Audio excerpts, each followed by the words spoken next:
Kami dari kelompok satu ingin menjelaskan tentang data structure. Data structure ini merupakan salah satu materi yang ada dalam penyelesaian masalah dengan C atau PMC dan kode mata kuliah EL2205. Kita sudah mengetahui bahwa data structure merupakan cara penyimpanan, penyusunan, dan pengaturan data di dalam media penyimpanan komputer, sehingga data tersebut dapat digunakan secara efisien. Untuk mengenal lebih lanjut, mari kita dengar penjelasan-penjelasan tentang data structure ini dan bagian-bagiannya. Jadi di bagian ini kita akan mempelajari tentang abstract data type of object collection yang terdiri dari table, matrix, map, atau associative array atau dictionary, set, linear list, stack, queue, hash table, tree, graph. Implementation strategies for stacks, queue, dan hash table. Stack list linear yang dikenal elemen puncaknya top, aturan penyisipan dan penghapusan elemen tertentu, atau penyisipan selalu dilakukan di atas top dan penghapusan selalu dilakukan pada top. Top adalah salah satunya alamat tempat terjadinya operasi. Stack adalah tumpukan dari benda urutan elemen yang elemennya dapat diambil dan ditambah hanya pada posisi akhir atau top saja. Stack atau LIFO, last in first out. Operasi dalam stack yaitu push, pop, clear, is empty, is full. Push adalah operasi memasukkan pada tumpukan, pop operasi penghapusan pada tumpukan. Pada gambar stack S pertama dengan elemen 4 yang dihasilkan 9. Pada gambar stack S kedua menggunakan panggilan push S17 dan push S3 yang dihasilkan 3 pada elemen ke-6. Dan stack S ketiga setelah melakukan panggilan pop S telah mengembalikan elemen 3 yang merupakan yang paling baru di push. Meskipun elemen 3 masih muncul dalam array, itu tidak lagi di stack, bagian atas adalah elemen 17. Saat S top sama dengan 0, stack tidak terkandung dalam elemen dan kosong. Jika memunculkan stack kosong dapat dikatakan underflow. Jika S top melebihi n, maka stack overflow.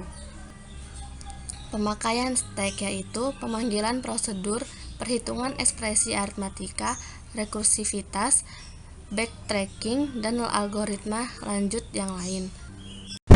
Oke, lanjutannya adalah di sini adalah contoh program dari stack. Bisa kita lihat di sini. Secara detailnya programnya itu dimulai dari. Kemudian berikutnya ada yang namanya void pass.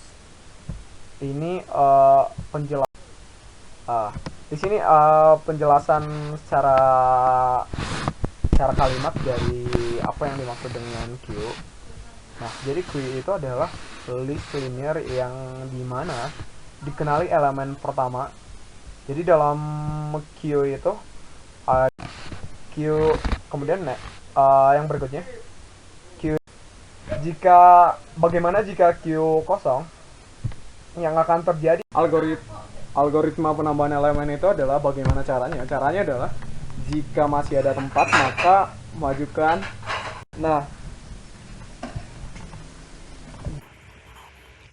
Baiklah, yang selanjutnya implementasi queue dengan tabel alternatif 2. Ilustrasi queue tidak kosong dengan 5 elemen. Kemungkinan pertama, headnya itu sedang berada di posisi awal, yaitu di posisi yang tabel paling awal, tabel pertama. Nah, posisi tailnya itu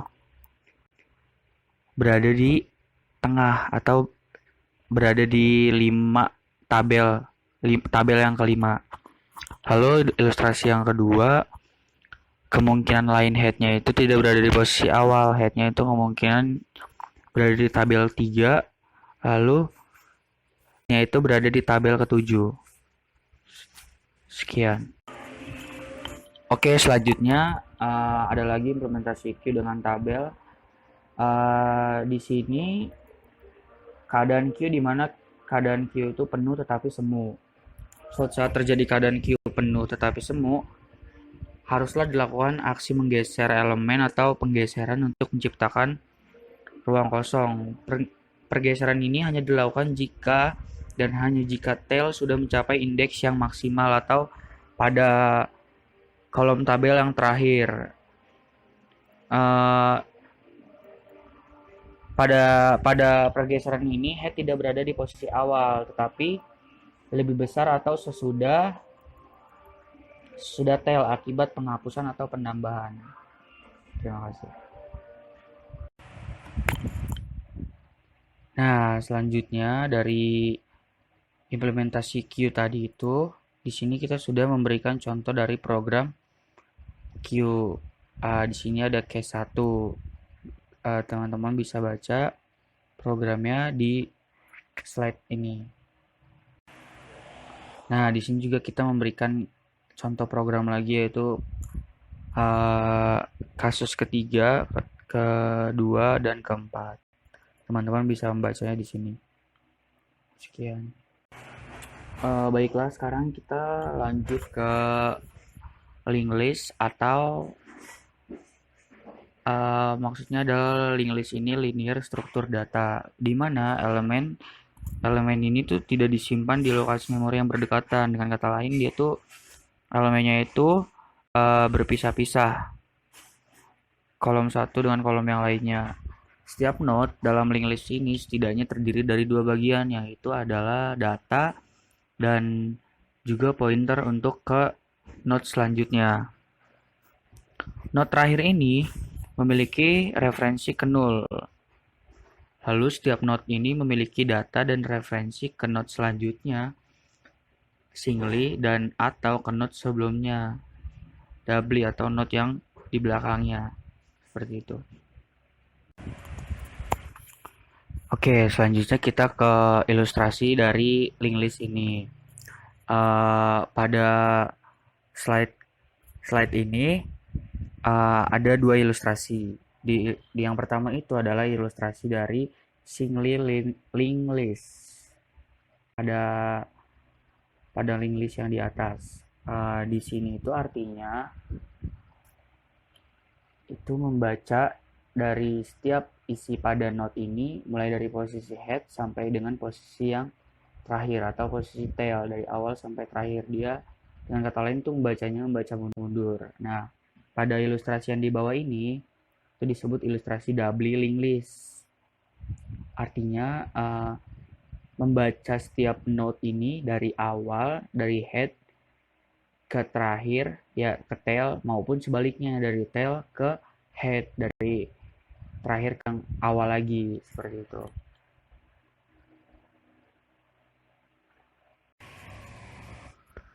Oke, sekarang kita ke hash table. Hashing yaitu menyimpan data sementara.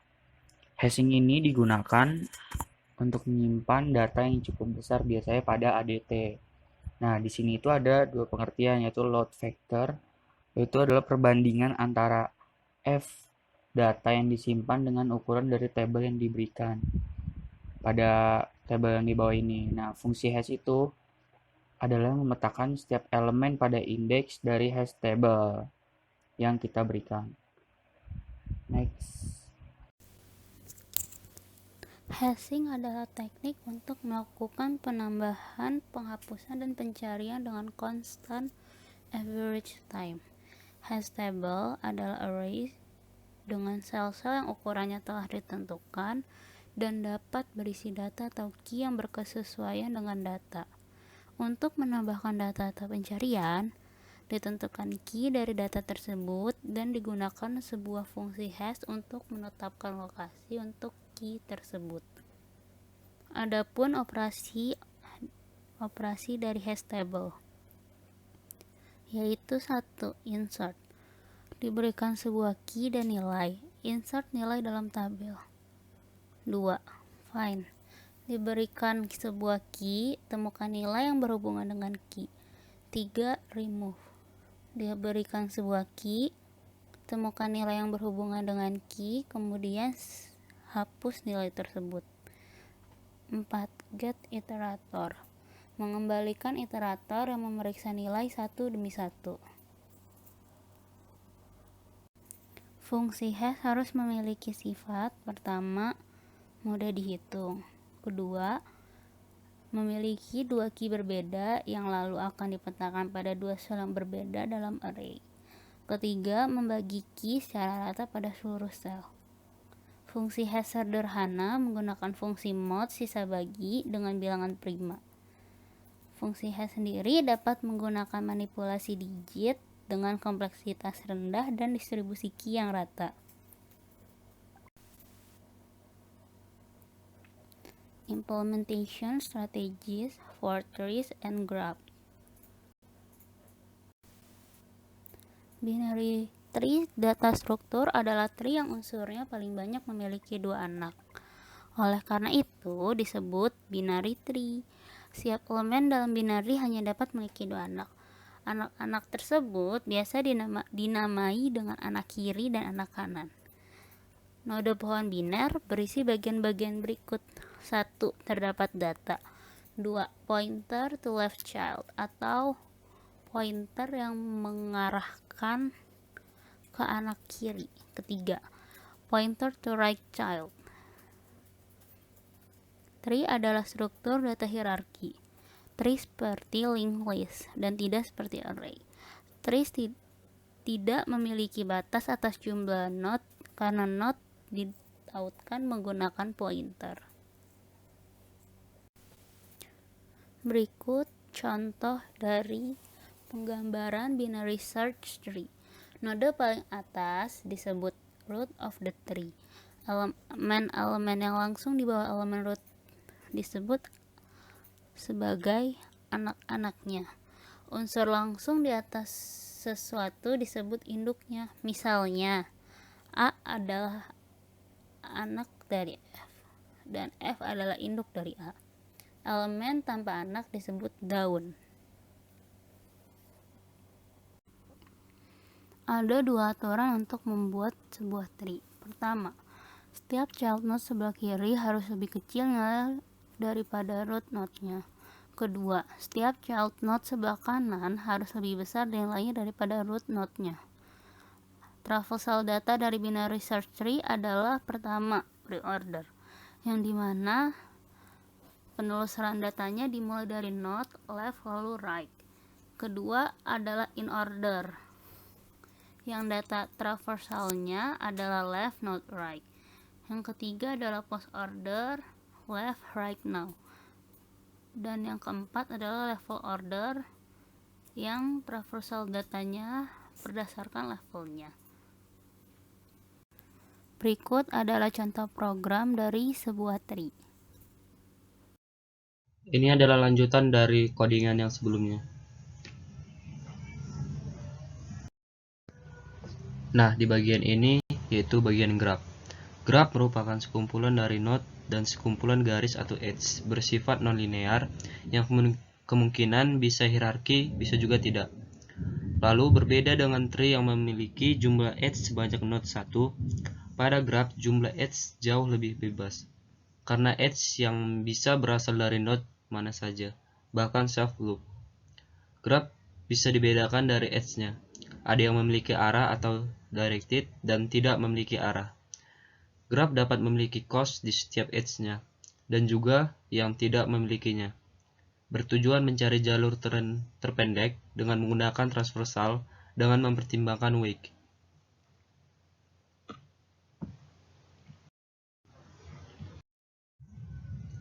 Nah, graph secara matematis dapat dituliskan menjadi G sama dengan V, E, di mana G merupakan graph, V merupakan simpul atau node, E merupakan busur atau edge. Yang pertama itu ada adjacency, atau node yang dekat atau berhubungan dengan node lainnya. Adjacency dapat dibuat menjadi dua pendekatan, yaitu adjacency list digunakan ketika jumlah edge-nya mendekati jumlah minimum dari edge yang bisa dibuat. Kedua, adjacency matrix digunakan ketika jumlah edge-nya mendekati jumlah maksimum dari edge yang bisa dibuat. Perbedaannya hanya pada kalau bagian adjacency list itu dia minimum dan adjacency matrix itu dia maksimum. Nah, selanjutnya ada transversal pada graph. Yang pertama itu DFS atau Depth First Search. Melakukan kunjungan ke node-node dengan cara mengunjungi node terdalam atau ke bawah, setelah itu mencari ke tempat yang lainnya. dan sistemnya menggunakan stack. Yang kedua itu BFS atau Breadth First Search. Melakukan visit ke node-node dengan cara melebar ke samping dan sistemnya menggunakan queue.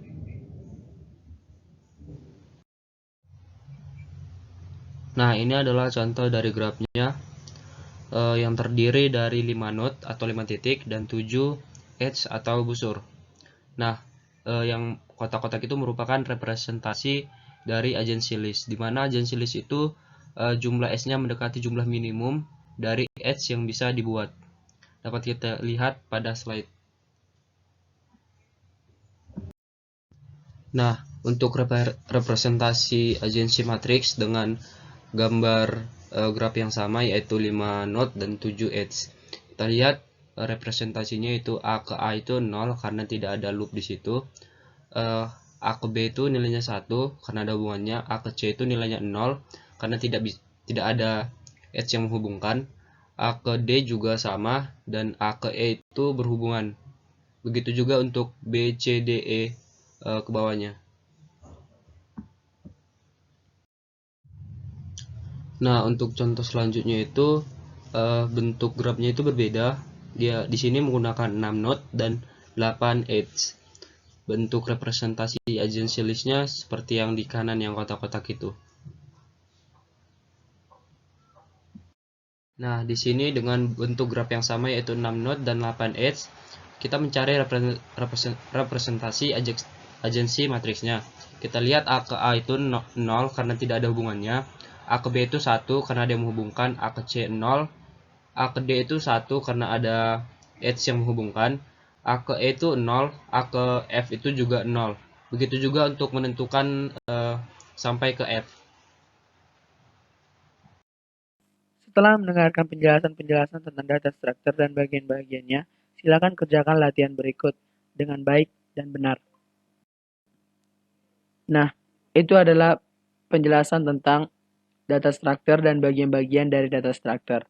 Sekian dari penjelasan kami ucapkan terima kasih.